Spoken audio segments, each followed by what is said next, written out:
people, your friends, your family. Choose a better God. One that will not make you go and be crying up and down TikTok.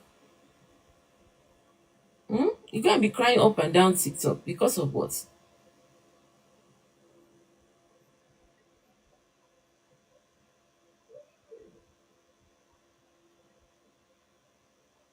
Okay, let me see. Let me do this. Be crying up and down TikTok because of what? Be crying because of your beliefs. So, are you confident in your beliefs? So, are you confident that you are going to heaven? I'm asking, are you confident in what you believe in? Are you very confident? Because if you were very confident in what you believe in, honestly, it wouldn't bother you. It would not bother you what other people think or don't think about your God. Honestly, it will not bother you. Right now, you'd be probably in one church somewhere sharing testimonies and giving your tithe and offering. You'll be so happy with yourself. But it looks like you're not happy. It looks like something's not well over there. But it's okay. It's okay. I invited you here. Well, thank you. Thanks for being here. I appreciate you being here. Thanks. Thanks for being here. Just give me a minute. Let me do something quick. I need to make sure that my YouTube is working perfectly.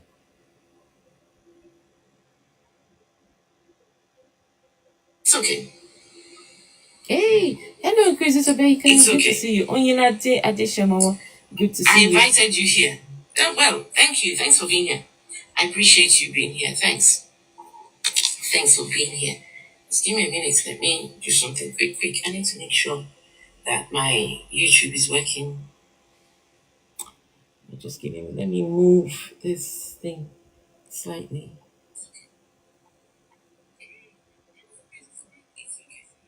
Move it slightly.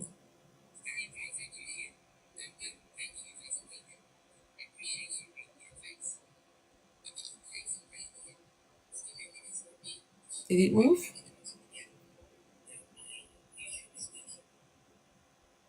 Okay, let's see if it moved. No? Okay, I'm sure it'll be okay. Oh, yeah, that's better. That's better. Okay, right. So, who's up for a debate? Who is up for a debate? Who wants to come and talk about their God? Anyone? Anybody wants to come and talk of their God? Oyinlade Adeshemowo, I hope you're doing well. Who wants to come and talk about their sky daddy? Their sky daddy. The daddy in the heaven. Our Father who art in heaven, hallowed be your name. Thy kingdom doesn't come. Thy kingdom will never come. Our Father who art in heaven. No. Let's do it like this. Our Father who is not in heaven, hallowed be not your name, for your kingdom does not come. For your kingdom will never come. See? His kingdom will never come. His kingdom will never come.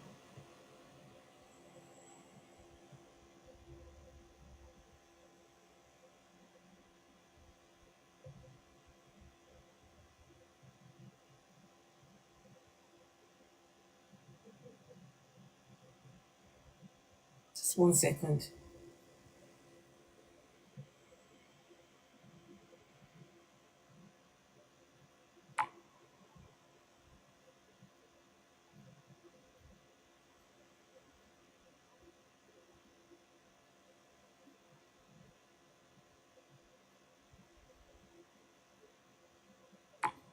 All right. So, who wants to debate? Instead of you guys just going on and on and on in the comments, come and talk about your sky daddy. If your sky daddy is, if you are certain that your sky daddy exists, come talk about him. Come and let's. Can you convince me that your sky daddy exists? I would love to hear about your sky daddy. I would love to hear about him. You think you can come and tell us about him? His kingdom is a realm. Oh, his kingdom is a realm. His reign, and it is already in believers. What? His kingdom is a realm? What realm? What realm are you talking about? What realm is this that your sky daddy is in? Huh? What realm does your sky daddy? It's crazy that you cannot even string a thought together, and yet you believe in this thing that you cannot prove. It's baffling. It baffles. Honestly, it baffles me. Why do people believe in strange things that they cannot even, huh? Why?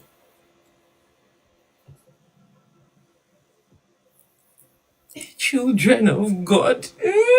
Don't let her gaslight you, children of God.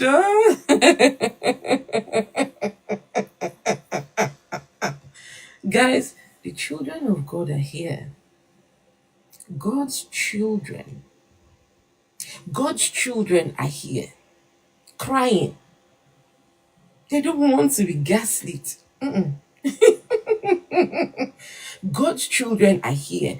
They don't want to talk about the God, but they hear crying. They don't want to be ghastly. Don't be ghastly. God.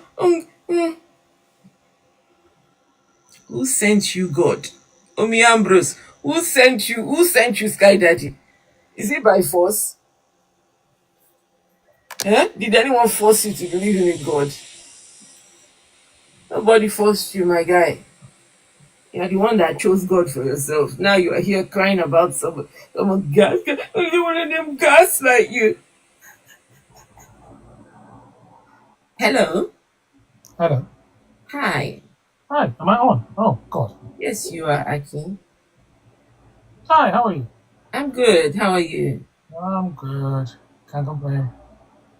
Do you believe in a God? Yes, my God is Klomodrov. Oh, I love Komadrov. Yes, Klomodrov, he made I love everything. Komadrov. Komadrov. Oh, Klomodrov is my God. I listen. believe in him. I love Komadrov. Listen. All hail Komadrov. All hail Klomodrov. We pray All to hail. him. He created the world. He created everything. Oh, all hail He's Komadrov. all-knowing. Oh, Shangara Baba Shaka. Yes, he speaks in tongues Oh, as well. Shangara. Oh, all hail Komadrov. Everybody say, all hail Komadrov. All hail Klomodrov. But you know something, Akin? No. Yes. My God is better than Komadrov. Which one is your God? There's no God bigger or better than Klomodrov. None. He's the only God you should believe in. Because you have not been introduced to my own God yet. Okay, let's try this. Tell me, who's your God? The name of my own God is Mandingo. Ah, Mandingo. That's right. Really? Better than Klomodrov? Mandingo is the God. Might try that one actually. Mandingo is the source of life. Is he all-knowing as well? Mandingo created Komadrov. Okay, so the source, the creator of the creation is Mandingo. Facts. You have just arrived. You have just arrived. I'm convinced now. Because you know there must be a cause. You are just arrived. You have just come. Now you see. You see? So Mandingo is the causation of Klomodrov. He is the what was that? Wait, let me see. There's something they always call it. He's the uncaused cost. Yes, that's the one. Yes, the uncaused cost. Yes. That we don't need to explain. No. Okay, but we have to explain everything else. But we don't have to explain that. However, eternal. Mandingo. All hail Mandingo then. All hail. Yes, I have to give it to Mandingo. All hail Mandingo. He's your creator. The creator of my creator. He's my creator, your creator, Commodre's creator, everybody's creator. Everybody's creator. That's right. I've been following you for a while. You're doing a great job, and you've done very well. I said yes intentionally just to come and say. So thank you, Aki. I met up with a cousin. I had to look that up actually today. A cousin twice removed today. And we had a long discussion about she's Christian, so and she's about 27. And we had a long discussion, and I had to at the end of the day she had to we talked, and it's actually quite fun to actually have somebody who is willing to listen rather than closed mind Christians who just when you try to reason with them, they never see reason. They're so blinded by their indoctrination that there's nothing you say that makes sense. It's just and if I don't understand how Christians refer to Bible like that's supposed to mean something. That's still beyond me. And they say, oh, it's in the Bible. It's also in Harry Potter. I've never understood that. Like because the Bible is there and somebody says something that doesn't happen means that we all have to buy into that. And it's another thing I don't get is black people who believe in this stuff. I get it, but I don't get it because there's so much information out there now. I used to get it when I can understand the indoctrination, colonization, slavery, and all of that. But I don't get it anymore because there's just so much information out there now. Why are we like? Is the trauma that bad for us that a lot of people can't get it? I don't. It's traumatizing for me. It is. But so were you ever a religious person, Aki? I was born a Christian. Okay. I questioned it at about 14. I totally gave it up at 16. No. And I think my journey was I became a deist for a long time. Then I played with that and I became agnostic. And I'll tell you the story about how I became proper full atheist. Then, I mean, I just said that. I claimed agnostic for a long time. And I think I used to argue with a Christian friend a lot. And he said, oh, if I'm agnostic, that I told him as a spectrum, I just didn't want to believe me. He said, if you doubt, that means you believe there's a God because you're not believing in God. I just realized. And I went back and I thought about it and I said, okay, here's the point. I really don't believe in a God at all. I don't believe in the concept of any gods. I mean, I don't see any evidence of one. There's no reason to believe in one. And I just fully fledged became an atheist. And I love my life being an atheist. It's quite refreshing and the freedom of not being held or tied to some belief that you have to carry on and try and protect without any knowledge of what it is and not researching it. It's ridiculous. I mean, it's crazy, but like, hey, it is what it is. It is indeed, you're right. And you know something? It's this what we're doing, right? What we're doing. This is for a lot of people, it's new, right? This is new that people can challenge their God, that people can challenge their beliefs. It's like, where did you come from? How dare you? Right? Are you not afraid? Are you not afraid to go to hell? Are you not afraid to burn? Are you not afraid? But no. It's like when you finally realize that it is all nothing but a pack of lies, it's like just all your insults, all the things that these people say, it just falls to the ground, right? At the end of the day, can you prove that your God exists? Can you prove that your God exists? That is the most. It's only Ambrose crying in the comments. Can you prove that your God exists? It's also crying in the comments. Can you prove that your God? And you know something? Those two people, Omi Ambrose and Soso, the biggest criers in the comments, they are both identify as Christians. But I can guarantee you, they both don't believe the same thing. I think it's more fair than anything else. I think it's fair that makes people hold on to religion. Their gods are probably different. I think they're just afraid to give up, not believing that they just want something to hang on to and hold on to, rather than say, oh, let me actually research this, let me actually think about this, let me understand this. And that because when even for me, who like I said, I stopped believing at 16. I'm trying not to show my age now. It's been a long time ago. Aki, let me interrupt you. Let me congratulate you. Huh? Aki, I congratulate you. Thank you. Because at 16. At 16, and I'm Gen X. I'm not going to tell. I'm Gen X, so it's not like I'm early Gen X. So it's not like I've been around for a while. It just didn't add up for me. And I grew up in a church. I was a choir band leader. I grew up in a church. I mean, like, I understand church. I know what church is. But like, it just didn't add up for me. I think watching black people worship a white man was one of the first traumatizing things for me as an early stage, because they all had pictures of this white Jesus, and I just couldn't get it. At such an early age, I just didn't get it. That didn't make sense to me. Aki, these people, especially the African people, don't realize that the God that was brought to them, right? The Jesus that we were given, he was a white man. I don't care what you say. You can try and paint him whatever. You can blackwash it if you want to, but like, no, whatever you choose to do. But the Jesus that was brought to us was a white man. And the Jesus that is in Africa today, he's white. He is still a white man. He Yeah. has not changed his ethnicity. He has not changed his race yet. As a matter of fact, there are parts of Africa, if you show a black Jesus to them, they will fight you. Black Jesus. They will, like, some will fight you, but they won't recognize who you are talking about. That cannot be Jesus for them. They will. Because when they close their eyes to pray, they see It's sad. It's really sad where we're at. And when you look at the global picture today, you can understand how the world behaves and reacts the way it reacts, where, I don't want to get political, but where killing a certain group of people seems okay, but killing a different kind of people is not okay.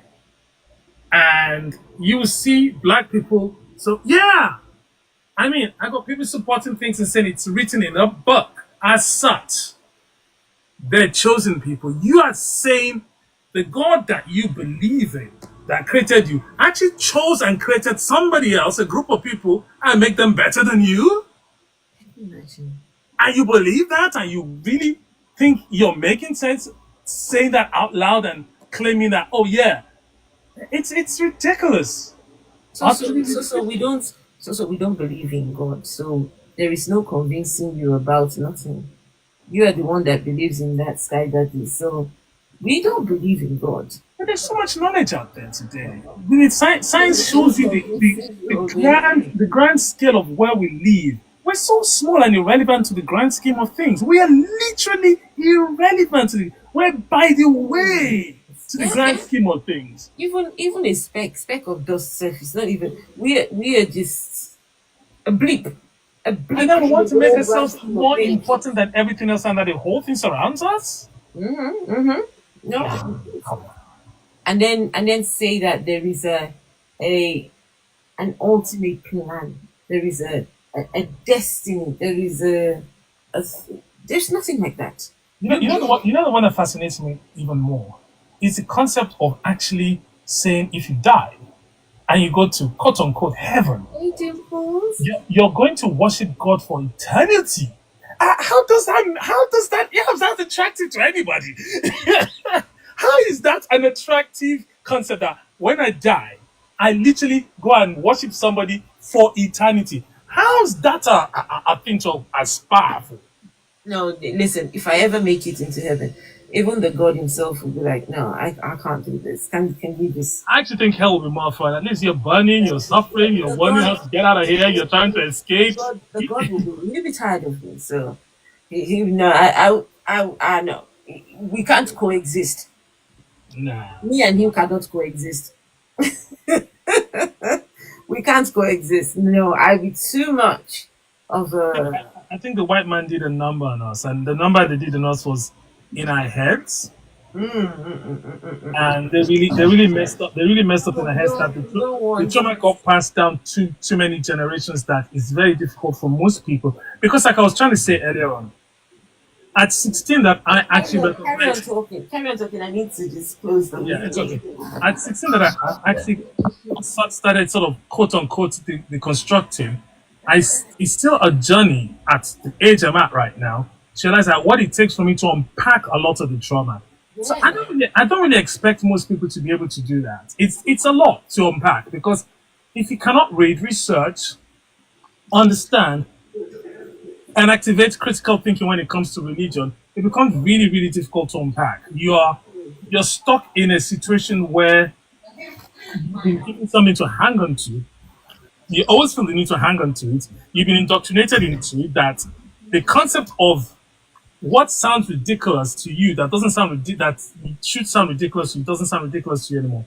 So the idea of a virgin birth doesn't sound ridiculous to you. The idea of somebody living in the world for 3 days doesn't sound ridiculous to you. The idea of somebody waking up after being killed 3 days later doesn't sound ridiculous to you. The fact that it's fourth hand information, no witness, doesn't sound ridiculous to you. The fact that you picked up a book and it's written in a book and it says this happened, and you just buy it gun hole from people who lived 2,000, 3,000 years ago, who probably didn't live past 40, 45 years old, and they said they were living up until 1,000 years, and you just believe that. How? They believe it. They believe nonsense. They believe nonsense, you know. And you get to a situation where you think, when they say don't question it, you don't question it, and you think, oh yeah. I'll tell you another funny story. I went to a shoot. I'm a filmmaker. Someone was shooting a video, a Christian video. You're a filmmaker?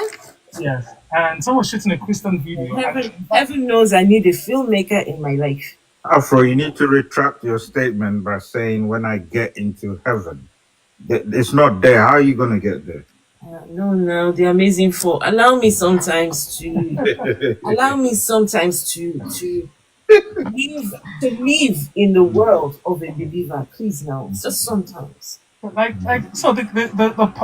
me to just, just for the minute, just pretend that there is a heaven, that there is a place that Akim, please continue. I'm listening to your story. Yeah, so my story was this. So we went to this shoot. It was like a musical video. So the guy said, look, when I got there, he said, look, I know you're an atheist, but like, these are Christians, they're coming to shoot this. I just want your expertise, advice on this. Just do your thing, and I said, fine, no problem. I have no problem with that and all. So we go and we shoot this thing and all this. So when 2:00 in the morning, so one of the guys had to drop me.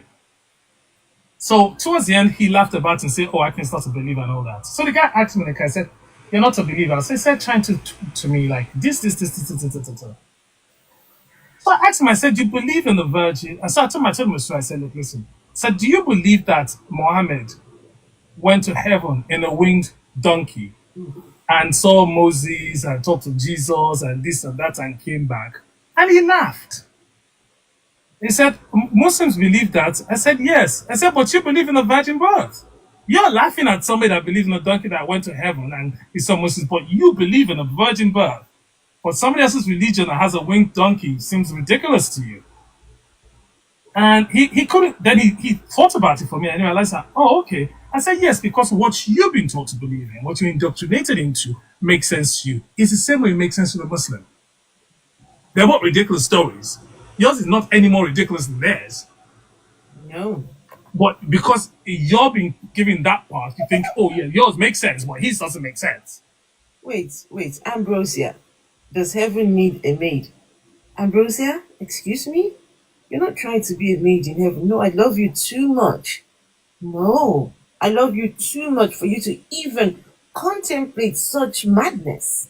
So heaven has flying donkeys too. You should be with us, right? Having the best time. No one wants a maid. Yeah. Ambrosia, come on. Ambrosia. No, we're not doing that. We are not doing that, Ambrosia. The maid? No. Jesus is Lord. Yes, Lord of the trash. Lord of the foolishness. Yes, Jesus is Lord indeed. He's Lord of foolishness. Yes.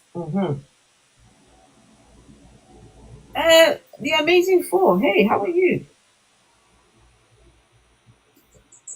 The Amazing Four. Wait, why are you the Amazing Four? Afro, I'm here. I'm great. Thanks. I'm just enjoying my dinner. Why are you the Amazing Four? Are there four of you? Well, actually, it's me and the children, but unfortunately, they left it for me. So. Okay. Yeah. So now you're the amazing one. I'm the amazing. Well, we're still the four, but I'm just running it. Okay. Yeah. It's so difficult. Like,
areas that they're still struggling to take themselves out of it. But because they've been indoctrinated, it's quite difficult. So like years ago, I'll be shy to when I meet a pastor, I'll be shy. I can't really express myself because I trust him and I believe in and I respect him because he's a pastor. You see, but now after learning so much, I speak to them and I voice out my opinion to them. And when they realize that they can't really convince me or say certain things that I will believe in them, they will just tell you, okay, we're gonna invite you to so and so, or I will call you, and they never call. They just need to make sense. I would say that if you make sense, then it's a lot easier to convince me you understand what you're saying. But when you don't make sense and you say things like all knowing and you say things like free will at the same time, how can you be all knowing God and give people free will to do what you already know? But this person, he's the omnipotent and everything. He buys people. And I mean, why can he be the omnipotent and the savior and everything? People, children are born with cancer. It makes people, yes, people. Can I just invite, if you are a believer in God, we're inviting you to come up and have a conversation with people that do not believe in God. Right? Come on, we would like to, hopefully, maybe someone can convince us of their God. Don't just stay in the comments and just No, the majority of the Christians, they don't read. All these things, right? So they don't read. Today is about atheists mostly know more about all religions than the religious themselves. And we read the Bible, we read the Quran, I read all sorts of things, and I understand it. But most, I mean, what I find funny about Christians half the time is you tell them have they read the history of the Bible, and they get the knickers in the twist when you ask them that, like, you really understand? I said the history of the book you believe in. That's what I've read. It's not actually it tells about the book you believe in. But a lot of them haven't read that. They've just been given the Bible and they believe in the Bible. They have not even read the issue of the source of the book itself and what it means. Yeah, because they've been listening to their pastors every Sunday. They just go and sit there and listen to the nonsense that they tell them. Like somebody just said, unbelievers should tell us about what they believe. And that's the point. Like, you have to believe. Who says you have to? I also find what I find ridiculous when people say atheist is a way of life, or it's a belief system as well. In the English dictionary, it's just a lack of belief in any god or any kind of gods. And then they want to make that a thing, like it's a belief system. No. Well, I mean, their mind is telling them we believe, but we know that there's no God. We don't believe that there's no God. We know. The concept of a God doesn't exist whatsoever. That I strongly know. Believe. That's my belief. If you wanna give me a belief system, that is it. I strongly don't think anything like that exists whatsoever. Akin, can I ask you a question? Yeah. Do you think our parents really did as bad? I mean, they actually didn't really tell us the truth, or they themselves actually didn't know? No, you have to understand where they're coming from as well. So when you take colonization and slavery into consideration, and how it was passed on and how it was given to them, and how from generation to generation was made to believe that, give up your own gods and your own belief system and your spirituality because it's demonic, and take ours. And ours is what's going to save you. Now, what that has done is made us lose our own way. And then we're chasing somebody else's God. It doesn't matter whether it's right or wrong. But when you don't know where you're coming from, you can never know where you're going to. It's the same thing with belief system. All of a sudden, we've missed our own way. We don't believe in our own way, which is not even I'm a Yoruba person. Ifa religion was a way of life rather than a religious system. You go and find out properly, you understand that. But now we're chasing their God. We believe their God's gonna save us. So when you look at the implication of what that tells somebody or a black person who's been colonized, enslaved, you pass that trauma onto your kids and tell them that this is what is going to save you. The one that I grew up with is demonic. You shouldn't go there. Then they pass it on to the next person. And they use this same system to suppress you, control you. Now, by the time you go from generation to generation to generation, by the time you reach the second, third, fourth generation, people start to think that they have something that actually makes sense. When I was talking to, like I said, my cousin twice removed today, and she was saying to me, I'm saying like, today in England, for instance, 57 to 60% don't go to church or don't believe. Somebody, I saw a TikTok of a Nigerian guy who was at a church on at 10 o'clock in the morning in, I think it was in London or the Netherlands, said there was nobody there. They don't go to church. But we're spending, what's his name? Where Depo is just opening his own 200,000 space. He's not building hospitals. He's not building schools. He's not taking people off the streets. He's building Akin, has Depo opened it yet? I think it's about to open. I don't know whether it's opened it or not. And he's sunken billions of money into that. And people will contribute to that, hoping to be saved and go and enjoy in heaven, while Trump and his lot are enjoying it on earth. No offense towards President Trump. I mean, I'm not political, so everybody can do what I'm not in politics. I'm just saying, I'm using as an example. People do have, in the Western world, they live life here. They're not waiting to go and enjoy life somewhere else. But we're suppressed, and we want to go and live life somewhere else that we don't even have proof of. And even the life that's painted, like I said, is to worship a God for eternity. It's not attractive. You see, there's another thing that I'm thinking, like, was it because I was so religious, brought up in a religious background in the Catholic Church, going to church, following my parents?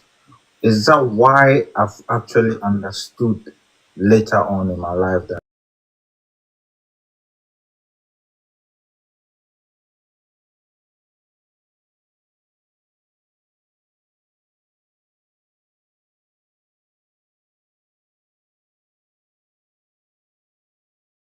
is it true? They at least reason about it a little bit. Think about it. Religion says you shouldn't think and you shouldn't question it. So that's the first thing they pass. One of the first things they pass on to you when they traumatize you with the concept of hell and you're born in hell and this and all that. And they tell you not to question it as well. Like if you question it, yeah, that's definitely a confirmation that you're gonna burn in hell. So you grew up as a kid growing up knowing that you're not supposed to question this.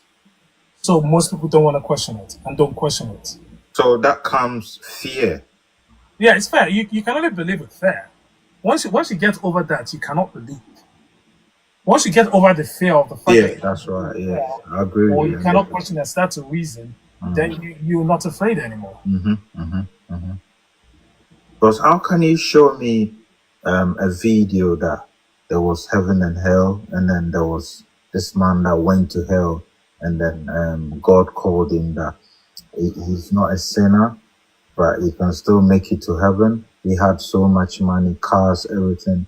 I mean, the lie and the line of the stories.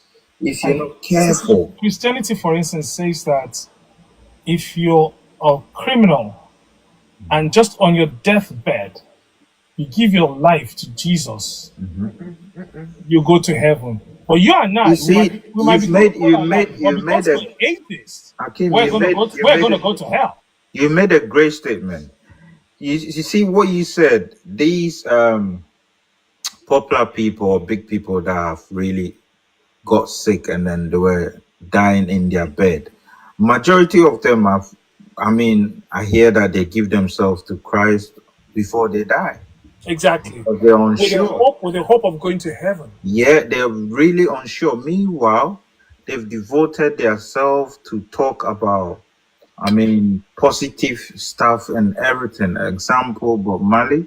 I heard he gave himself to Christ before he died. Oh, Christians do that a lot. It doesn't mean he did. They said that to make you feel like, oh, people like him give themselves they give their life to Christ a lot. I even saw it happened to me. One of my uncles died, and all of a sudden, I had another cousin who was at his burial saying that he gave his life to Christ, and I know he could never have done that.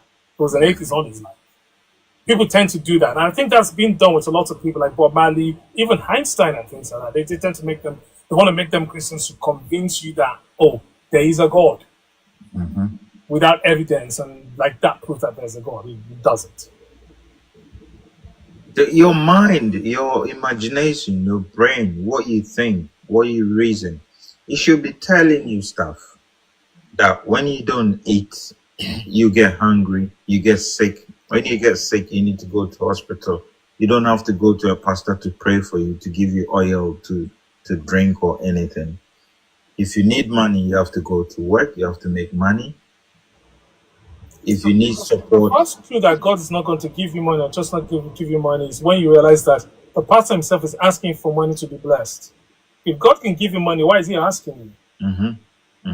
Why is he saying, bless me or bless the church so that God can bless you? If it's easy for God to bless everybody, all he has to do is ask God and say, bless me. Bring money, the church needs money. Can we tap on the screen, please? Can we tap on the screen? If there's anyone who wants to come and have a conversation, come and have a conversation with us about your God. Or you can switch it up and talk about one of your preachers. I go online and I'm looking at these people that they call their spiritual fathers. And the things that come out of these men, right, their mouth, like, you're telling me that people are listening to these people and they are convinced that this is of value to yourself. It's absolutely crazy. I was watching Jerry Eze this morning, and the guy was over the top. I saw something today on that man's platform that I had never seen before. Normally, when I talk about it, you see him behind that paper thing that he piles up. He's behind it. Now the camera is going to the back now to go and video him while he is agonizing. He's travailing in prayers. You should hear him. Listen, hold on. Let me see if I can get it for you. You just say, come on, Jerry. Come on, Jerry. It's a show. Just stop, Jerry. Just come on. What is this? Just give me a minute. I was watching and I was thinking, Jerry, kilo day. Is it because of the money or what? Oh yeah, definitely. Completely, totally. It's a business. It's a complete business. The people. And you have to give, you said like they said, Nigerians said, no, they carry last. I mean, Nigerian passports, I have to give it to them. They are some of the richest people in the world, some of the richest parties in the world. They've gotten that shit down to an art. I mean, some of them they're just so rich. I mean, they list the top 10 pastors in the world, and you see at least 4 to 6 Nigerians there. They make so much money. And when you look at Redeem, for instance, or Winners, or Oyedepo, they've got hundreds of millions of people following them, with the hope that they will make it in life, giving all their monies to them. So let me play that video. The one that I was watching. Usually, oh God, the thing is so disturbing. It's so disturbing. It's like,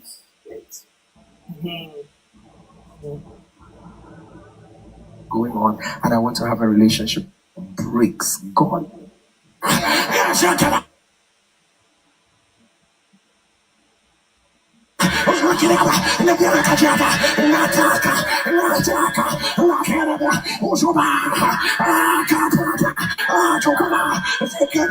going to show you guys. Let's show you. You see it. You're going to see this guy.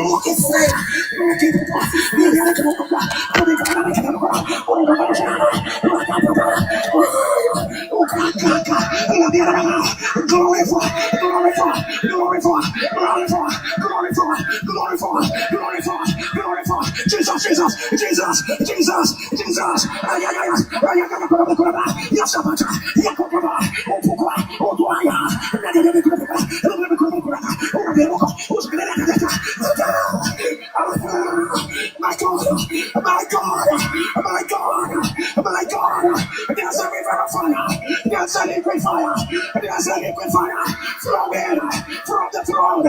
Jesus,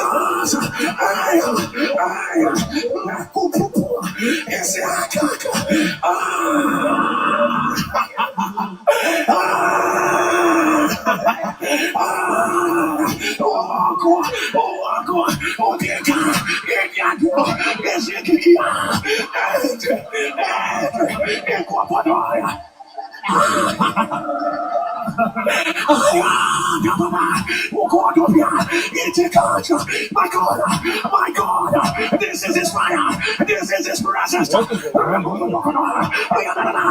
a one with of glory. My God, my God, my God, my God.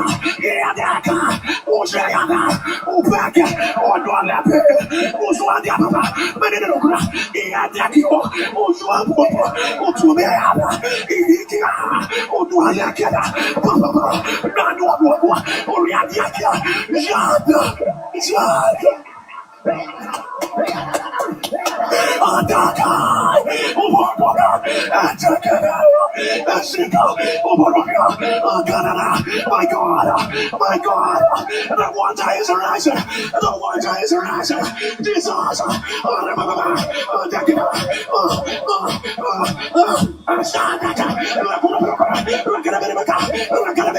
see people living their bodies. I see people living their bodies.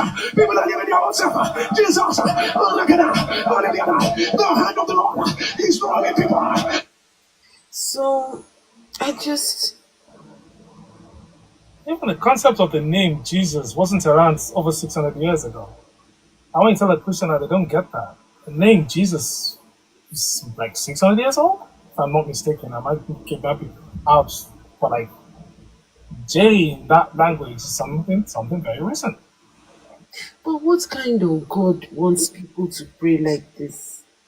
It's not God that's asking them to pray like that. They're making money. It's a I'm business. just saying, asking if a God exists now. If a God exists, you mean that he selected this guy, told him to open this thing. I don't know what is this. Stand behind this wall of papers and be praying and be doing whatever this thing is that he is doing. And it will not say that's idol worshiping. No. He's praying to something, and that's not idol worshiping. No, he's not praying to something. He's standing behind the papers. You know, when you see him when he's doing his prayer thingy, he stands behind the papers. Yeah, but that's what I'm saying. The papers he's praying to and talking to. What's that? That's a symbol of something. No, it's not a symbol. It's a symbol of the people's what do you call it? The prayer requests. Oh, okay. That's their prayer requests. Yes, Okay. that mountain never shifts. The mountain, their miracle, their prayers. I don't know. God never even tries to reduce some of those papers. So you write your prayer request, then he has to go and pray for it. Then when you don't get it, he's going to give you an excuse for not getting it because God thinks you don't deserve it yet, or he might lead you astray. But he's all knowing already before he asks you to pray. I mean, they're very confusing people, I have to admit, because it gives me a headache when I have to think about what they have to explain half the time. I mean, there's no trying to rationalize. There's no trying to explain it. You just let's see. Just give me another. Out of themselves.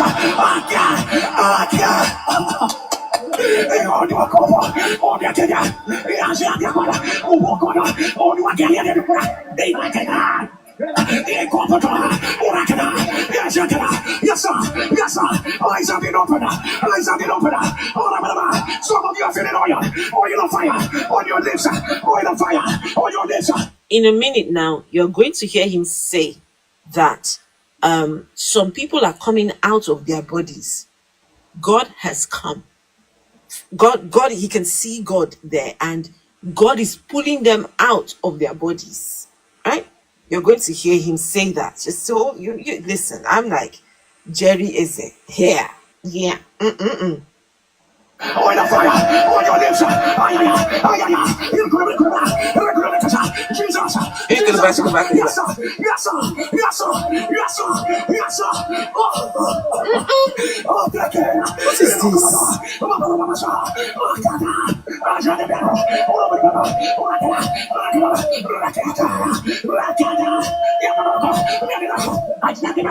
Jesus, yes, sir, yes, sir. A new gift of the Spirit, a new gift of the Spirit. I see the cloud of glory wrapping people around. I see the cloud of glory.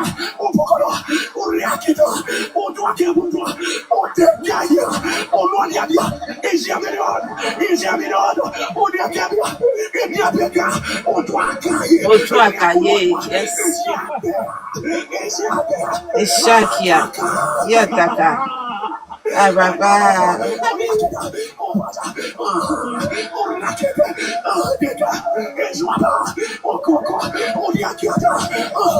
Yes, sir.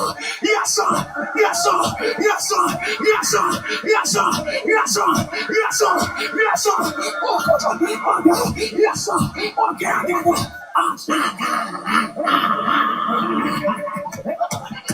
Hey. Hey.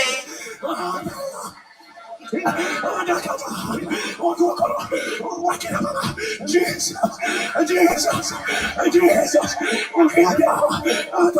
Sometimes you walk up. This what is? I mean, this. People are moving mental.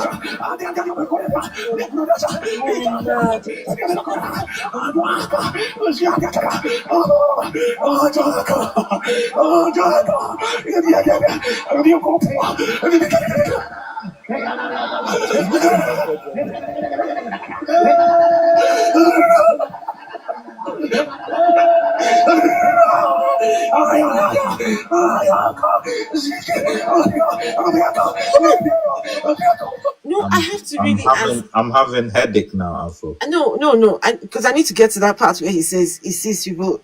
I know. I'm sorry, but this is a question to believers. Somebody has to explain to us why. Someone needs to explain to us why. Why, what, where, when, how? Like, what is this in 2025? Even the people that created the religion Christianity, if they come and see this, they'll be embarrassed.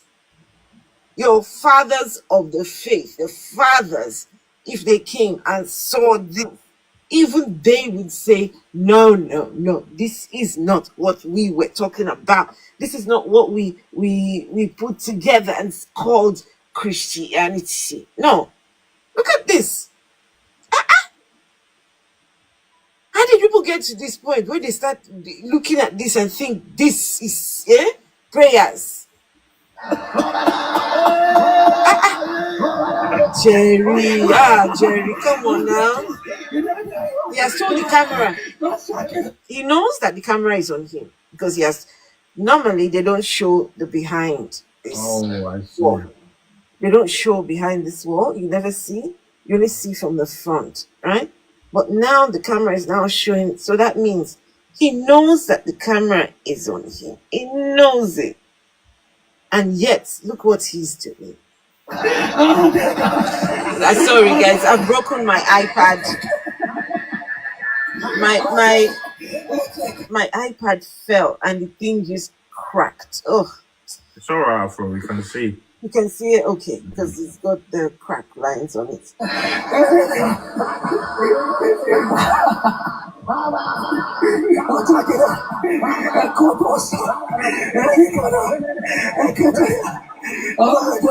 I'm sorry guys, I'm really sorry to bore you guys with this foolishness.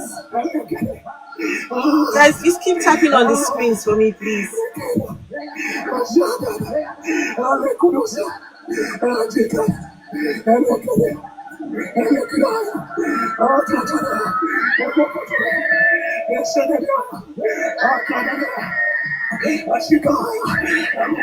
Can you hear the other people shouting in the back there? See how the guy is sweating. I saw people leaving their bodies. I saw the hand. I just heard that. I saw people leaving their body. Listen. Wait. No, you have to hear it. Hold on. He saw them leaving their bodies. He saw the Lord pulling them out. These people are leaving their bodies, according to Uncle. For the Lord opened my eyes. I saw people leaving their bodies. I saw the hand of the Lord. I was stretched forth to the hand of people as the Lord was pulling them. The Lord was pulling them out of their own self. I saw the Lord was pulling them. Jesus, wherever they are, wherever these people are, under the sound of my voice, wherever they are, wherever they are, wherever they are, wherever they are, Holy Ghost, Holy Ghost, Holy Ghost, Holy Ghost,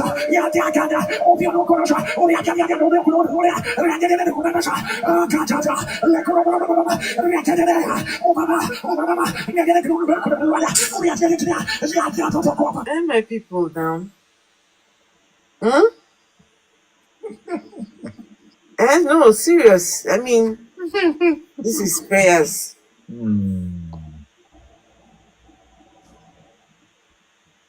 So God, he can see God pulling people out of their bodies. It's terrible. You know what? I'm not even. It's an interesting conversation in the comments where somebody is going about personal experience and how Jesus, he knows Jesus exists because of his past experience. And somebody else told him, I think non-practicing white said, how do you know that it's not Allah? I love that. How do you know it's not Allah? It's your Jesus that gave you that personal experience. No, how do you know? How do you know it's not Zeus? And he says, and his answer was that I said I was a Christian. I swear, these people really don't think about what they say when they say. I said I'm a Christian. He doesn't like people. Based on that, he doesn't need to answer the question. It's a default that he has to be. He's God that's done it for him. Exactly. Which doesn't make sense. Mm-hmm. Because he is a Christian, so he must be the Christian one. Yeah. And I told him it's Clomadrov, because I know it's Clomadrov that only long time. Oh, you think it's Clomadrov? I think it's Clomadrov or Madingo. Probably Madingo, because Madingo is the god of Clomadrov. So we agreed on that one. Because there are so many gods. The other day I went and I was having a look at the list of god names. I think I even have one that I've collected, a list of god names, and these are gods being worshipped by people. So it's not like those people that want to deceive themselves and say, gods did blah blah blah. Listen, there are people who have their gods. Wait, where's my list of god names? Where's my list of god names? I got it somewhere. Where did it go?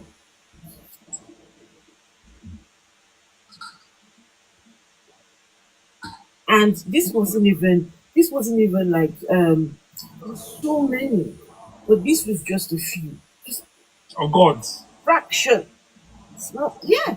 I think one of the funniest one I read about was a white man that ended up on an island, and I think he's still worshipped on that island till today. And I can't remember the full story right now. I read about it where he went there and this is stuff, and he definitely died. But that's who they worship, who they believe in.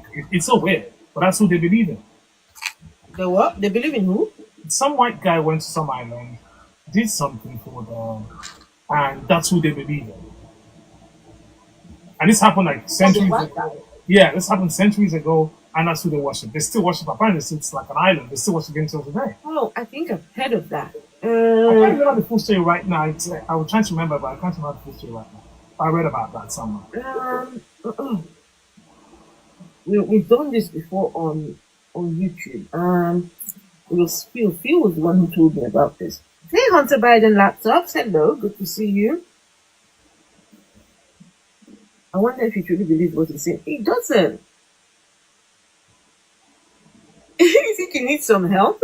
Need someone call 911. Okay, so just a list of some God names. Right? So when people think, oh, it's my Jesus, and it's like, but what about the other people that worship all these other gods? Oh, you think it's just your own? You think it's just yours that exists? No. For you, yes, maybe it's just your God. But what about the other people? So I've got just a fraction. Ammon, the god of life. Antaeus, a popular god among the Berber people. Anza is the name of the god of rain. Ashaman, the supreme god among the ancient Berber Canary Islanders. Atlas, the Libyan mountain god. Aulisiwa, a god worshipped at Pomaria Telemesen, Belus, a Berber god who was the son of goddess Libya. Another god is Fro Arangan. Fro Arangan, the Canarian god of men. Fro Arangan. Then we have Guraya, the name of a saint in Kabylie. Then there is Gerzil, the name of a god. Gerzil, the Libyan god of the sun, also the god of war in Syrtis. Then we've got another god called Idir, Idir, a name of a divinity. Then there's Poseidon, the Libyan god of the sea. Another god called Sinifere, the god of war among the Luguata. This god is identified with Mars, the planet Mars. There is Sugan. This god name is pronounced Segen. It's spelled Sugan. It's pronounced Segen. Then there is Igok, Iguc, the god of rain, found among the Begwata people of Morocco.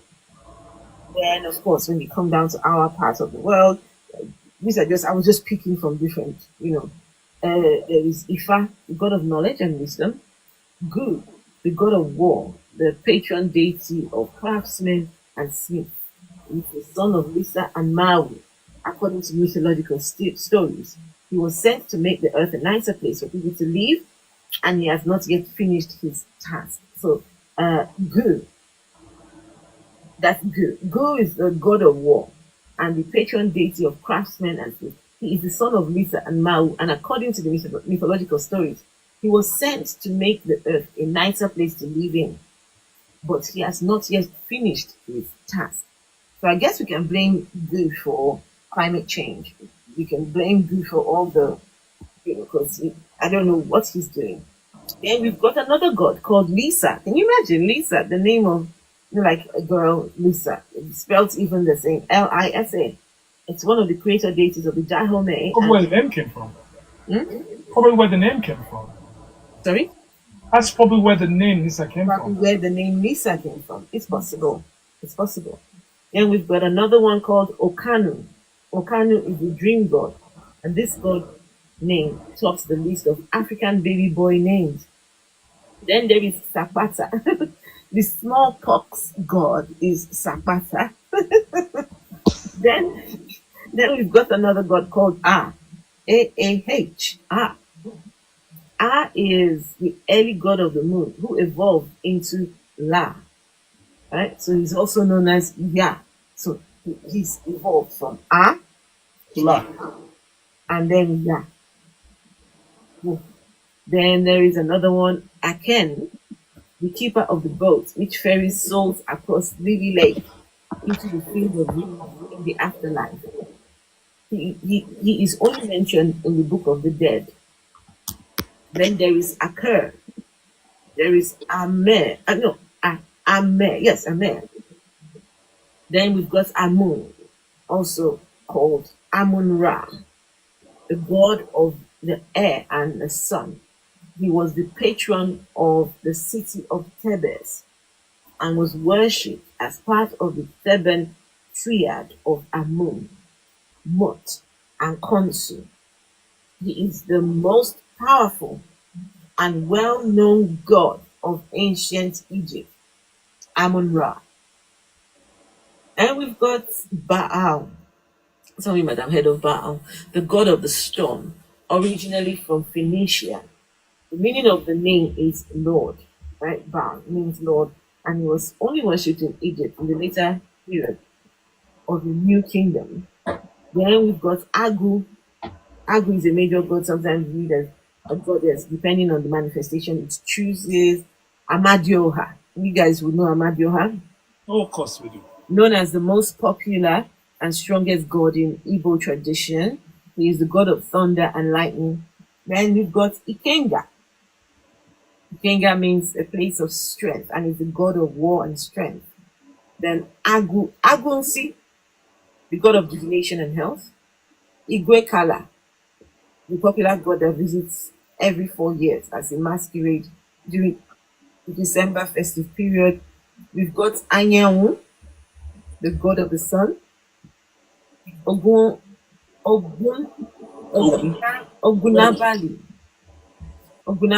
which means one who kills at night. Oh, that's a different god. We've got Agonju, a Yoruba deity that was also a warrior god who walks with a sword as his staff and is associated with fire. Then we've got Obaluwaye, Yoruba god of the earth. Eshu, which they call Satan, which is not the adversary. Yoruba god of balance. Can you imagine? Eshu that they used to call the devil. Turns out that he wasn't a bad guy. He was the Yoruba god of balance, and he usually plays crossroads. Right? Ibeji, Yoruba twin gods of youth and vitality. Obatala, known as the one who created the human body, and is Yoruba god of life, also associated with purity and moral uprightness. Okay, I'm just going to go on. It's too many now. Oduduwa, Ogun, Olodumare, Olofi, Olorun, Osanye, Oshumare, Oshoshi, Chongo. So pick one of these. There are over 3,000 gods. Huh? There are over 3,000 gods worldwide. Pick one. A pragmatic, Crystal. And I mean, is it Gervais? I like what he says when I think I was listening to it. Gervais? Yeah, he says to a Christian that I only believe in one more or less God than you do. He's saying to a Christian that you believe in God, right? There are over 3,000 gods out there. So I just believe in an extra one more than you do. I don't believe in one more than you do. That's why I'm an atheist. So the one you believe in and the rest of them, I just don't believe in any of them. And that's why I'm an atheist rather than anything else. Because if you believe in Christianity, you don't believe, because looking at the comments as well, somebody was saying, like the guy who said, oh, he has a personal relationship with God. And somebody said, oh, so you have a personal relationship with Allah. And he goes, I'm a Christian, so I don't have a personal relationship with God, with Allah. And this is where it comes into play, because your God is who you believe in, and then you think that's what stands for the rest of the world. But it's not, that's not how it works. So for me, and Katie was saying that, oh, do we think he's stupid because he believes in God? And I said, no, you're not stupid. I mean, a lot of intelligent people believe in a God. It's indoctrination. Once you're indoctrinated from childhood, it's hard to shake. And a lot of people don't even bother to shake it. So it's not stupidity. It's, you might call it laziness of not wanting to question it, or just accepting where you're at. But it's not stupidity. I don't think so. I used to think so, maybe 2 decades ago, but like I don't anymore. I've researched, understood that indoctrination is a powerful tool, and you can't believe without being stupid. I mean, that's not necessarily true. What happens is people don't, because you're indoctrinated. When people make sense to you and to people like us, when we're talking, it makes sense. But when you say things like free will in the same and omnipotent God, it doesn't make sense. It can only make sense to a believer. Because it doesn't make sense in the true fact of it, true sense of it. And that's where it sounds like we talk as if people are stupid. Not because we think you're stupid, but because what you're saying just doesn't make sense. Akin, don't you think majority of them are stupid? No, they're stupid people. I mean, no offense to the human race. Come on, guys. A lot of people out there are very stupid. Come on, guys. A lot of people are stupid. But that doesn't mean that they're not intelligent people who actually believe in God. They do. It happens. So let me just address a comment or two on YouTube. So someone comes along and says, an atheist is someone who doesn't believe God exists. Just 1 second. Why is it showing like this? An atheist is someone who doesn't believe in a God or any type of God. It's not just one God, all of them. Okay, so the person is saying, an atheist is someone who doesn't believe God exists, meaning that person believes they are their own God. Yes, why not? They created themselves. And No, we didn't create ourselves. Our parents created us. But when you question a Christian and you tell them that their own Bible is telling them, I was created in His own image. They are God themselves. They say, no. He can't be bigger than my God. So, but if you don't believe in God, how then can you believe? Which image are we going to take? Is it the Chinese image, the black man's image, the white man's image? How are we looking at ourselves as God? If you don't believe in a God, how are you then God? How are you able to create yourself? And let me just the response by Pragmatic Christian. She says, I am an atheist and I don't need the concept of a God to make me do good things. And I also don't need the promise of a paradise to do so. Right? It's like, come on, people. Your ideas of this God, you all keep talking about this God, but yet, if we ask you to prove the God, you cannot. And then, because we don't believe, so now we must be worshippers of ourselves.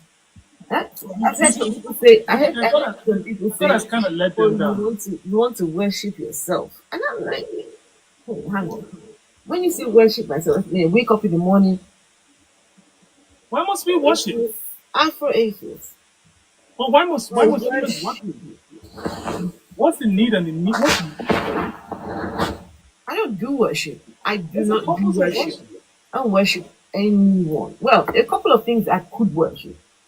Let me point of correction. There's a couple of things that, depending on, a couple of things I could worship. Give me an example. I can't stop it, will you? Oh, you're nuts. I can't wait. I'm waiting to hear that. Stop.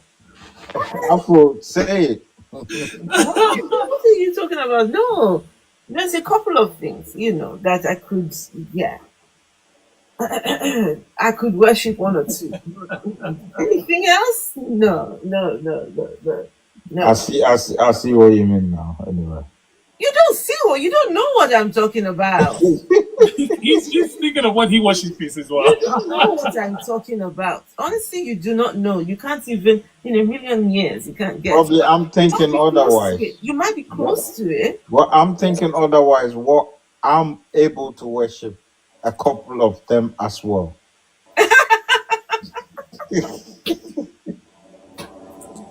I'll put it that way. Okay. Yeah. No, I only worship one. It's got to be just the one, right? It's hope. Hope is what they worship. The hope of eternal life. The hope from the fear of dying. The hope that they will have a better life somewhere else, but they can't have it here. And the whole essence of religion. If they don't why should God kill us if we will go and meet Him some way? Why should He kill us first? What's wrong with having a good life here and having a good life after life? It's easy for you to believe in afterlife. What happens to before life? If you can't understand what happened before you were born, how do you think there's something after you're dead? I'm sorry, when you're dead, you're dead. You're buried. Your body gets rotten. I had surgery about a year ago on my shoulder. And my biggest fear was I didn't want to go under because you hear stories and all the rest of that. Yeah, sure. And so when I went into the hospital and all the rest of it, I met some people there who had surgeries and things like that. Talk about this. And by the time I finally had the surgery, and you go under, it's a very, I don't know if you ever had a surgery, but it's a very... Akim? Yeah? Snap. You've had surgery before? Yeah, recently. So when they put you under... I feel the same. You know that you literally don't know what happened. It's like a second. Mm-hmm. You fall asleep and then you wake up. I've done ACL. And you don't know what happened in between. You literally have no idea what happened. Yeah, no idea at all. Yeah. And I kind of realized that that's as close as knowing what death is. You just literally don't exist anymore. Mm-hmm. And you just, because if I never wake up, how will I just slept and never woken up? I woke up shouting, "I'm hungry."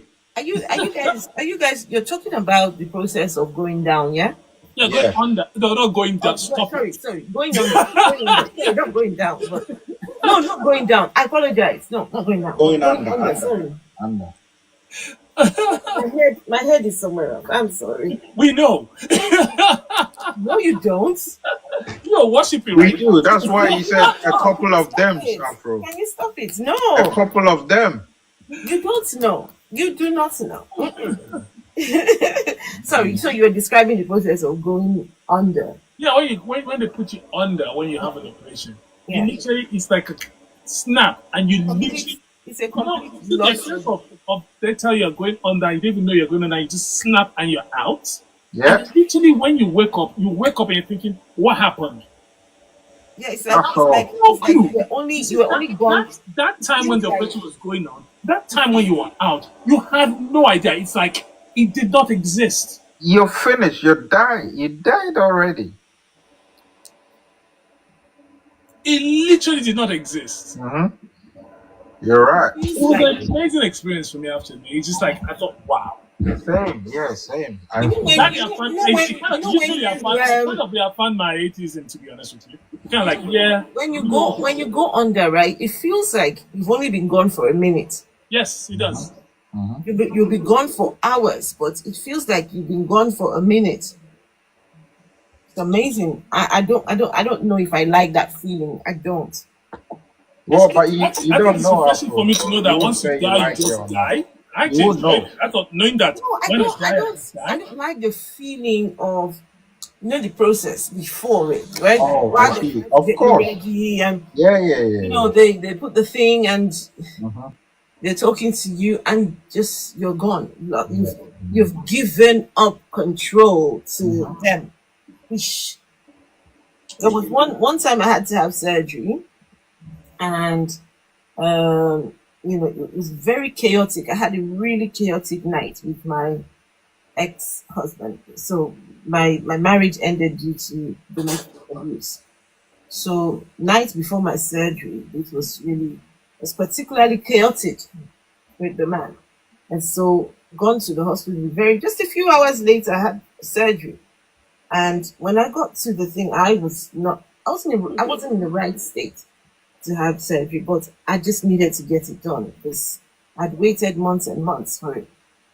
So they did my blood pressure and they said, "Oh, your blood pressure is a bit too high." Everyone's blood pressure will always go high when you're having surgery. Yeah. So they were saying, the man came and said, "We may not go ahead with the surgery if the blood pressure doesn't come down." Yep. So, but then he came back and he said, "Oh, there's something we could do. We could just numb the area and you'll be awake. How about that?" I said, "Yes." Did you want that? No. Yes. I was awake for it all. Yeah. Are you brave? I couldn't see what they were doing because they had. So I was taking that option. It was an operation. Can you see this here? Yes, I can see that. Yeah. Right. So it was. So my hand had to be on the side. So there was a film covering. I would have taken that option if I was given that option. That was what they were doing. I just told them, knock me out. I don't want to see nothing. I just want to wake up that you finished doing what you have to do. That's all. Now I watch Grey Anatomy too much, so I kind of know that things can go wrong when you go under. Yeah. So I didn't want to do that, but now I'm like, to be honest, if I had to have surgery again, I wouldn't worry about it. I'll just have it. So, amazing fall. And Akin, where do you guys live? Well, I'm down south. In the US, where? No, I'm in London, South London. Oh God! Oh, really? Not London. Yeah. I'm in London, but I'm between London and Lagos. London. Well, then that means you're just at I'm back and forth. Not Kingside. just Lagos, to be honest with you. I don't know what it is. I'm a bit of a Norman. I don't know what it is with London. Ugh. No, trust me, it's not. Are you in London, Afro? No, I'm not. Where are you? I thought you in London. I'm in the West Midlands. Oh, Birmingham. Yes, somewhere near. You're Brahma. I used to live in London, but Well, I lived in London If I have to leave here, I will leave almost in all my London. life, so no, I can't live outside. I'm a city rat. I live between London and Lagos. No, I like New York. I like cities. I like Paris. I'm a city rat. I don't do villages. But I have lived in Portsmouth before, anyway. yeah. Yeah. London, you can't pay me to go to that place. I tell you. Last time I've been to no. I've been to London. I really don't blame you. London can be. I've been to London. London is expensive, to be honest. It is. Oh, yeah, it's expensive. And for someone coming from the country like myself, when we come to London, it's like it's just so busy. It's just everything's moving very fast. Yeah, because you're coming from country, that's why. You've never lived in Lagos. I have lived in Lagos. Lagos is busy too. Lagos is. I know that, but don't forget I was younger then, so we could. No, I lived in Lagos up until about 7 years ago. When you're getting older, you don't want all that fuss. You just want quiet. I don't know. It's just how as I've gotten older, I love it. And because I had boys at the time, and there was all this violence with the knife crime and young boys, I said, no, I think, coming away from this place might be better in the long term. My boys were still young, but in the long term for the boys. How old are your boys? 22 and 16 now. Okay, you're adults. I have 24 and 19. I have 19. I have 19, 17, and 14. Oh, wow. Very similar sort of ages. 19, 17, and 14. 14. Wow. The 14 was a twin, but I lost his sister. Oh, sorry. Yeah, so. Together. Yeah, I lost my first child at birth as well, so I understand. Oh, no. But I mean, I don't think I can leave London. I can leave London. Oh, I can definitely leave London. I was about to move to Portugal actually. A couple of years. Portugal. I can leave London. I was about to move to Portugal. I was going to. Where were we going to move to? Oh God, I can't remember right now. I didn't move there because my friend I was going to move there that was convinced me to move there died. And I just couldn't, I was so close to that, I don't think I could leave in that town because it just reminded me of him too much. So hear that. Yes, let's normalize atheism. Absolutely, Ian Davenport. Let us normalize atheism. Yes. And atheism is the default. It's the default. I don't know how now atheism has been relegated to this is but you know that the Gen Z lot are beginning to actually question a lot of things because they're like not enough of them, but at least there are more of them are actually questioning it, researching it, and actually deconstructing and saying, wait a minute. And it's not just Nigeria. I've noticed that in Africa, Kenya, Uganda, and places like that where they just say, no, this doesn't add up. Do you know something that surprises me? Here on TikTok in particular, Nigeria has for the LGBTQ a 14-year prison sentence. 14, not 14. 14. I said 14. Okay, sorry, I didn't say that. 14 years, right? And within Nigeria, there are people that are out and proud. Out and showing off. I've never heard of anybody being imprisoned. Out and proud, and they're showing off their partner. These people are out. I've literally not heard of anybody that's been in prison. To be honest, Nobody has been tried under that law. There is a similar situation back home in Ghana. Yes. In Accra. Have you heard about that? Yes, I have. They took a picture in front of the State House. People are defying. They are defying all your laws and everything. Like, what can you do? And these people who are creating these laws, guess what? They were in their homes. Because a lot of people in power who are creating these laws are actually homosexuals. A lot of homosexuals are married with kids, and they pretend. I know a few. There was a lawmaker. What's his name? Doyin Okupe. Doyin Okupe's son came out as gay. He came out and said, "Look, that is a popular politician, but his dad died recently, I think." And so I think it's more of a deterrence than everything, just to say, look, I think the law is there to say, look, if you're doing this, just keep it under the wraps. Let's not make it a... I remember Kamala Harris went to Ghana because of yes. I remember that. And they were like, oh, she should keep her thingy out of Ghana. She's trying to tell them... Why is there God worried about who's sleeping with who and how you sleep with who? I don't get that. When your God starts caring about people's bedroom business. But he sits up there and he sees everything that goes down, isn't it? Can you imagine? There are world issues. Yeah. Hunger, cancer. Life issues. But this God wants to know who is putting what where, who is going where, and who is up or who is down or who is Can you imagine? Come on, man. I was talking to, like I said, my cousin today, and she had an explanation for why you can't pray and God gives you what it is at that point in time. And but she could not understand why kids have cancer and why God will not stop having cancer.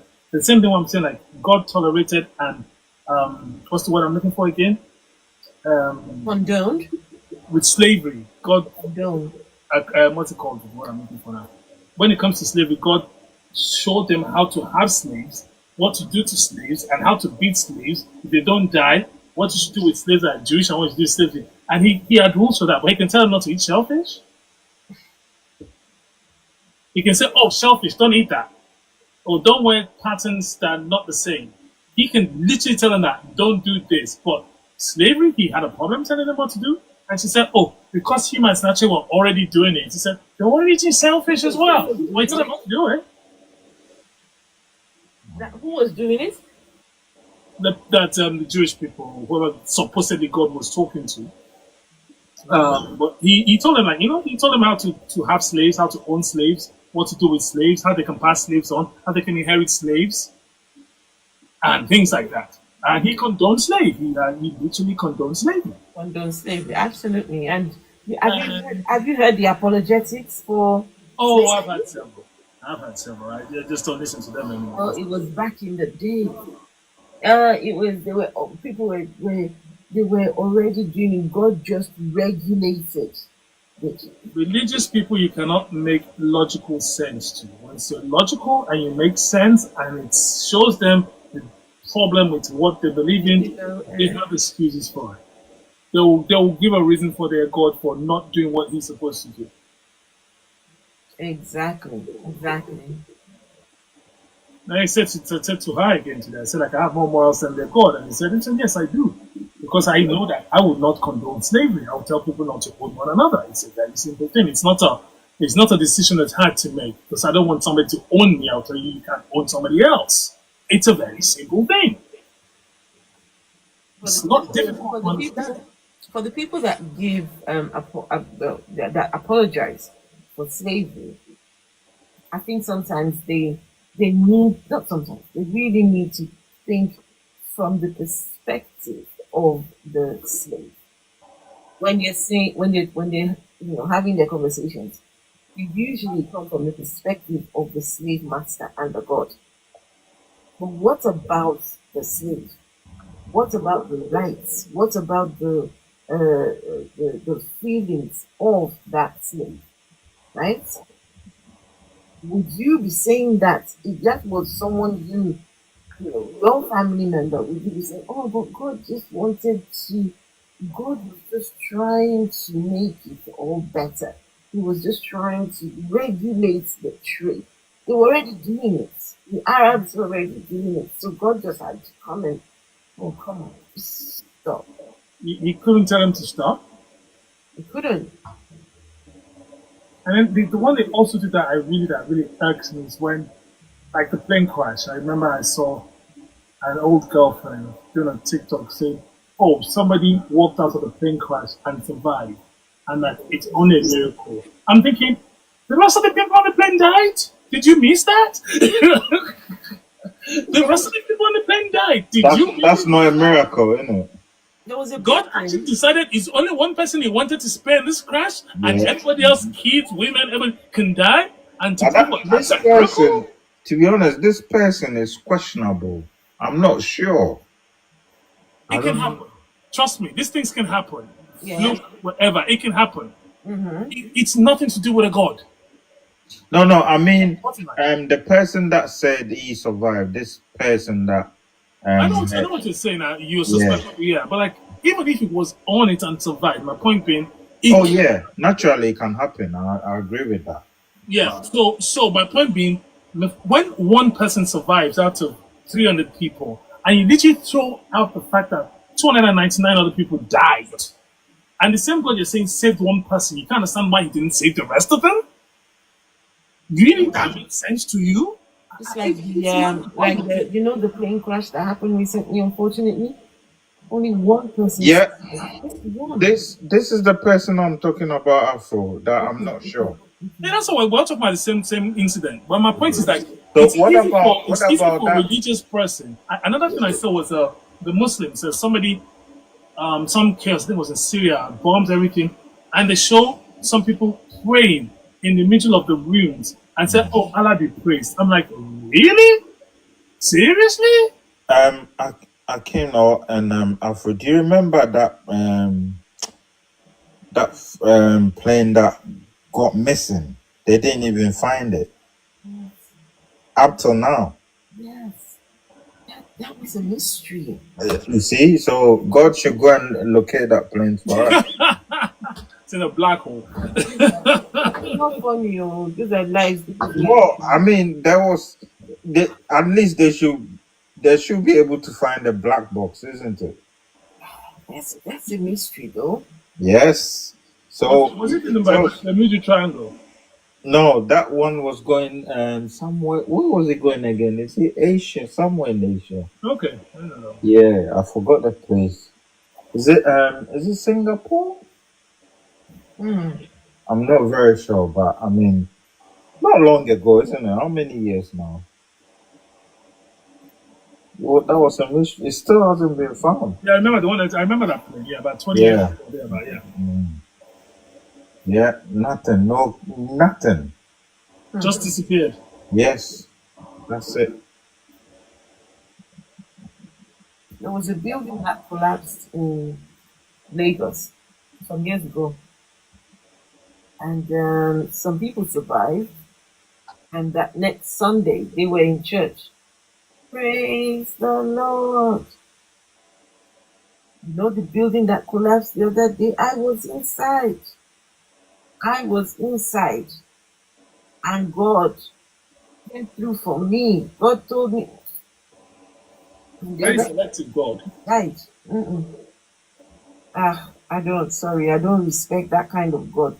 My same cousin today I was talking about a situation that happened to me that would be considered an intervention by a Christian.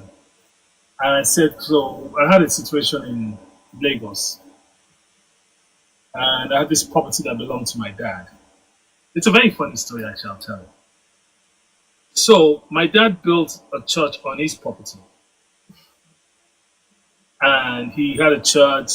Let's say I grew up in a church. And so he had a church on his property and all that. But what kind of church? I knew you were going to ask. So I was trying to avoid talking about it. I ask. So it's a select church. You know, the White Garment Church. So White Garment churches, they're very fond of saying, oh, they've got a calling, they'll build a church, they'll do it themselves, buy their own land and all. It's very common, they still do it. So at his old age, he said, look, I'm tired now. I'm just want to sell it to somebody. Do you want to buy it? The select people said, no, they can't afford to buy his church because it was in a prime place in Ibadan. And then he offered it to Redeem as well. And Redeem thought about it, but no sale came through. Then unfortunately, he died. So when he died, my mom was still alive. And my mom was like, no, the church is what I have. I go to. So we kind of left them on the church. But the deeds of the property was in my hands. So my dad had passed on a lot of his things. When he knew it was early and all that, he showed me a few things, gave me the documents and said, look, this is this and that. And then showed me a few things. So he just handed it over to me. And I'm not the first child, by the way, the second son. So, but I was the only one that lived in Nigeria, and I was the only one that was there doing stuff and all that stuff. 5 months later, my mom died. So we went through the process again, had to bury my mom and all those things like that. And at that time, we were all broken. We just lost 2 parents.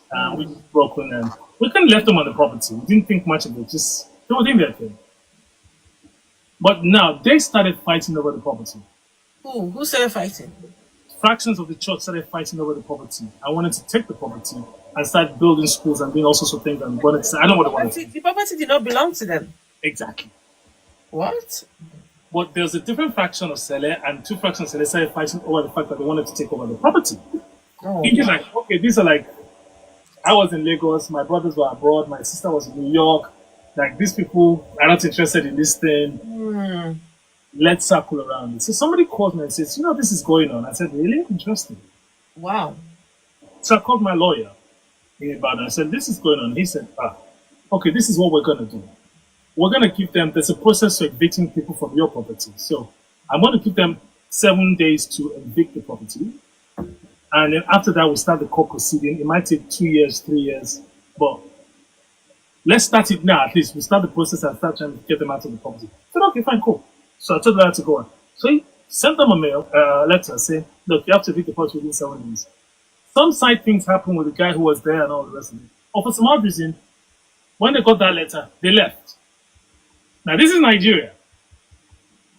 They actually left the property. So on the 7th day, on the 8th day, that they left the property, we now took possession. Because that's the only way we can take possession. We do an eviction within 7 days. Once they leave, we can take possession. Now, normally in Nigeria, that doesn't happen. People just don't leave. They let you go through the whole process. We'll be there for months and months. Yeah. So we had given ourselves like 3 years or 4 years before we actually take full charge of the property. But for some reason, they left. So we took charge of the property after 8 days. There's more to the story, but I'll leave it at that. So when I took charge of the property, I went back to Lagos. I was talking to my female friend who was a lawyer. I said, this is what happened. She couldn't believe it. You know what she said? She said, your mother in heaven is still praying. Well, she knew I was an atheist. Your mother is still praying? Answer for that sort of thing happening was that my dead mother was still praying. Wahala. Can you imagine how bad this is with us? What's she praying for in heaven? What's she praying for? For God to look after you. you. She said like my dead mother is still praying in heaven. That's why that happened, because that hardly ever happens in the country. She's a lawyer. She's never heard of that sort of situation where somebody gives an 8-day notice and people actually leave the property. So it would have been if I was a Christian, the following Sunday I'm going to church and say, hey, I have a, what's it called? What do they do? Testimony. Testimony, yeah. And but I'm not a Christian. I'm an atheist. And she knew I was an atheist. So the only way for her to credit that to her God was to say, my dead mother, who was a Christian, was still praying. Oh, wow. Interesting.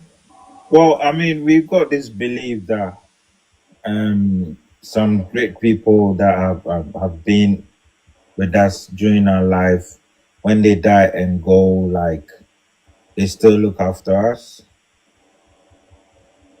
Wait, in Ghana?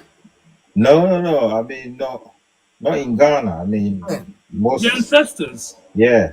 It's the spirits of the ancestors that look after, not the ancestors themselves. You're respecting them and believing in them and understanding what they've done for you and appreciating that keeps you going. They don't come back and actually do anything for. This is my personal thinking now. I'm not trying to pitch that to anybody. But if your ancestors have powers to do stuff for you, we'll all be billionaires. Because they know which way to make us billionaires, and they just make us billionaires.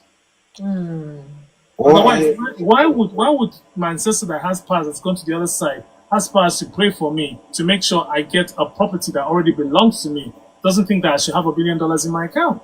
Exactly. That means they're praying for the wrong thing then. So like, oh, because I will misuse it. What about the people that already have billions? Are they not misusing it? Some of them are going to space with it. Can I ask you, what's your thoughts on reincarnation? No, I don't believe in reincarnation. Neither do I. Okay. Neither do I. So, like, let's say if someone is so similar to you, you're not twins, but this person has died and gone, and you've seen another person who's so exactly same 100% as you. This is what people believe is reincarnation. Like, it's a second of you that is still alive and not dead. But you have the saying that there's at least 8 people in the world that look like you.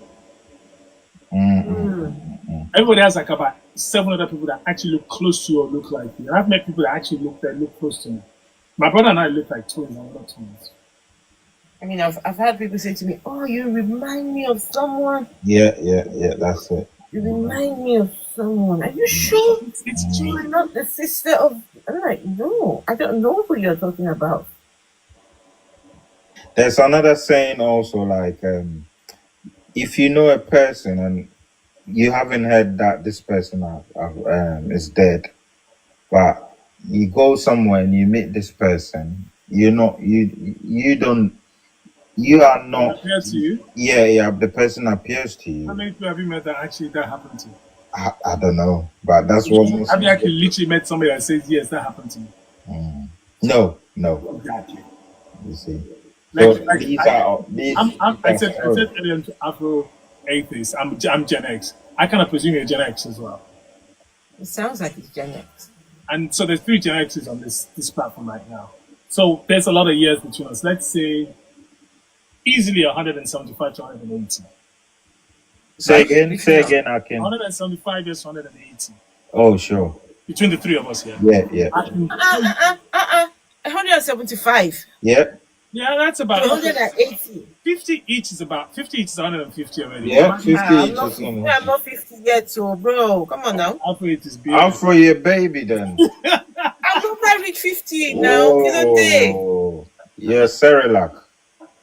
I've never reached. You're not 50. Okay, so I'll take it down. Let's say 150. 150, man. So well, I'm not, to be honest, I'm not 50 yet myself. No, but I refuse. 150. Kai. I can't. At least same like 120 yet. Well, I'm not 50 yet, but I'm closer. I'm getting close. You are making me like an old man. You're not old. It's just that I haven't hit that 50 mark yet, but I'm close. So okay, let's say 140. Yeah, that's perfect. Now you sound young though. Akin. Yeah, you sound very young. I look young too. I don't look my age, so that's okay. Okay, come on now. Tell us what. So my point is, like, I can tell you for free, between the 3 of us, we cannot come up with one supernatural situation that we've been in or we've seen. None of us can say something supernatural happened to me that I cannot believe happened. I didn't realize somebody ascending or something that you can literally claim is supernatural. There's some experiences. There's some experiences on the bed that are very supernatural. Though. It's not supernatural. It's experiences. Some people know how to give you an experience. You give me jokes. Have you seen anybody walk on water? Anybody walk on water? That is supernatural. The fact is that between the 3 of us, we find it hard to find something that's supernatural. We'll find experiences or something that, well, like I just gave an example of people leaving my property without me having to do much to get rid of them. That it's unnatural, but you will not find anything that's You can literally put your hands on and say it's supernatural. Well, first you have to tell me what do you mean supernatural? Somebody walking on water. What is that? What is supernatural? What? Somebody laying hands on somebody that's dead and then they're getting up and walking away from that. No. I've never seen anything supernatural before. It's highly unlikely. There are things that can happen in front of you that you think like, whoa, that's freaky. Yes. Yeah. I remember going to a football match in Ghana years ago. And I had my legs. Which match was that? It's Ghana, Nigeria. All right, okay. And I had my feet between some railing. And like about a minute after I took my feet off the railing, it started pushing and that thing fell. And if my leg was in between that railing, I would have broken my leg into pieces. Was it at the Accra Sports Stadium? Which one? The match. It was in Accra. Oh, okay, all right. How many years ago is this? God, it's a long time ago. All right, there was a game. I'm not sure if it's that one. There was a stampede. There was a stampede and people died. 90s. Late 90s, probably. 90s, okay. You know, late 90s or early 2000s. They're telling that. It was a qualifier match. We won the match 1-0. Are you Ghanaian? Yeah, I am. Oh, really? Yeah. Oh. But I've done dreadlocks, so most people think I'm Jamaican when they see. I used to go to Ghana a lot. I have friends in Ghana. I have Ghanaian friends. Me, I want to go to Ghana. You need to go. You guys need to go. I want to go. No, I go to Ghana a lot. Even when my dad used to live in Nigeria. Oh. Yeah, my dad, and I got a few uncles that live there as well, and I got an in-law from Nigeria as well. We can organize a trip next year. So do you know, Afro? This sort of trip came into my mind. Oh, really? Yeah. But Ghana has become very expensive though, like before. It's just so expensive. Yeah. I think because there are lots of I don't know if it's a thing, but I know that Lagos is expensive. A lot of Americans move to Ghana. Oh, the what they call them again? They went to get their birth certificate and get recognition from Ghana. Yes. And obtain Ghanaian passport and all that. Yes. Yeah. And most of them have settled in the coastal areas. Mm-hmm. Yeah, but when you go to the coastal areas, you see a lot of Jamaicans there. The Jamaicans are getting married to most of our women. And have you heard the Igbo man who wants to open a community in Ghana? Have you heard about that? Yes. But the Igbos do that. They go somewhere, when they go, even around Nigeria, when they go to places, they tend to. How big is the Igbo tribe? It's not even just the Igbos, the Hausas do it as well. How big is the Igbo tribe? One of the big ones. Actually, that big. Actually, they're big, but they're not that big. They're probably. Are they rich? Oh yeah, they're like the Jews. They're like the black Jews. They make money. Oh, I see. So they are not the those who know. It's a tradition for them. Are Igbos the one that goes to school a lot? No. Yorubas. Exactly. Okay. Yeah. So that's why Igbos like to make money. Yeah, my in-law is Igbo anyway. I know what he does anyway. They do business. Yeah, business. Yeah, they do business. They get into business and they're very entrepreneurial. They know business. But I heard this man has lived in London many years ago. He's married to a Ghanaian woman. Who? So I mean, it's just a news that it's just come out for us to know. But he started doing stuff in Ghana a long time ago. Unfortunately, what you have to understand about that, and it's not in agreement to what he's doing or otherwise. I don't know what it is, but what the Igbos do generally is that they have communities where they go to. Yes. And you see, the problem with Ghanaians is, I would say majority of them are stupid, right? This man has been living there for so many years, right? And then he's been feeding a lot of these Ghanaians. So how come now a small group of people are saying we are the chief of Accra community, whatever? We won't allow this man to. I mean, yes, it doesn't make sense. So when this man was there doing his stuff and feeding people in Ghana and everything. They didn't realize that he's dead for a purpose or to do something. Honestly, This is my question. Honestly, he's not trying to put like an Igbo take over Accra, wherever it is in Ghana. He wants to build a kingdom. They're not. They usually are not like that. They have, He's bought and so many acres of land that is paid. He's met all the president from time. Yeah. About 6 or 7 of them. He's met all of them. So he's an Igbo man living in Ghana. But to be Married fair, to a Ghanaian. if he's bought acres of land that belongs to him, and he decides he's the king of the space he's bought, he can do that. It's his property. So this is what I'm saying. I agree with what he's doing, by the way. So Don't why do what he's doing? I'm just saying he can buy the land and just live there normally, and that's what I think he should do. But I'm saying that he wants to open Igbo schools, teach them Igbo language. He can do that without claiming to be a king. Creating jobs for the Igbos, one community Igbos, everything Igbo, growing Igbo food. Oh, come on, man. Yes, this is what this man wants to do. Oh my God, like that sort of expatriates do that everywhere in Africa. separatism. I don't like it.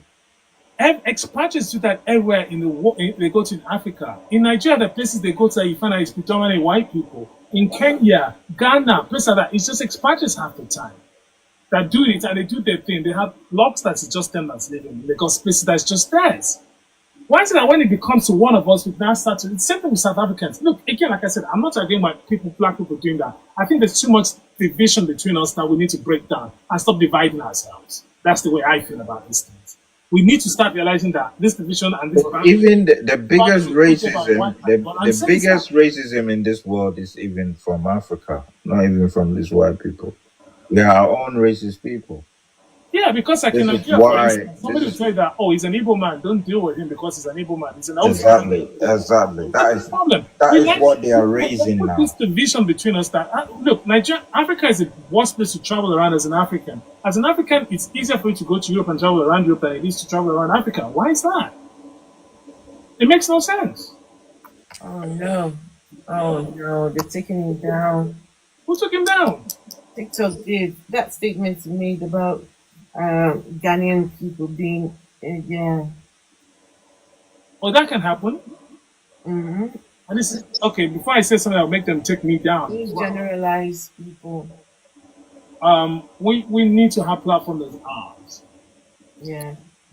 We really. Right now, this is my backup account, and the reason why my main one was taken down is because I was reading a comment someone had said, and because I read the comment, they didn't, it's crazy. TikTok is very sensitive, very sensitive. And because when you say that sensitive, it means that it's controlled. It is very controlled, and it's crazy when people are speaking. People speak about other stuff, and then they let it ride. They just let it go. When people are speaking Yoruba, Hausa, whatever other languages, right? They can say whatever they want. It's not because they don't understand it. Because the bot does not pick it up, so they can say what amazing for. I'm sorry, it's just crazy, that statement when you said the Ghanaian people are hate speech. That's it. Yes, that's it. They will get you for that. But anyway, it's even good. I'm even trying to call it a night. Let me try and get to then be back tomorrow. But okay, thanks for joining the panel. I actually enjoyed having you for a long time, so I'm actually quite glad we actually ended up talking. I followed you, so fantastic. I mean, I've been trying to talk to you, and you're doing a great job. Yeah, I appreciate when you came up and you said "Come and drop." I just knew you were one of us. I figured I was gonna get on. So keep doing what you're doing. Keep enlightening. Hey, stop says he's Ghanaian, and what he said is a person. Well, I mean, we could say that, but on a platform like this, you have to just code the words and not.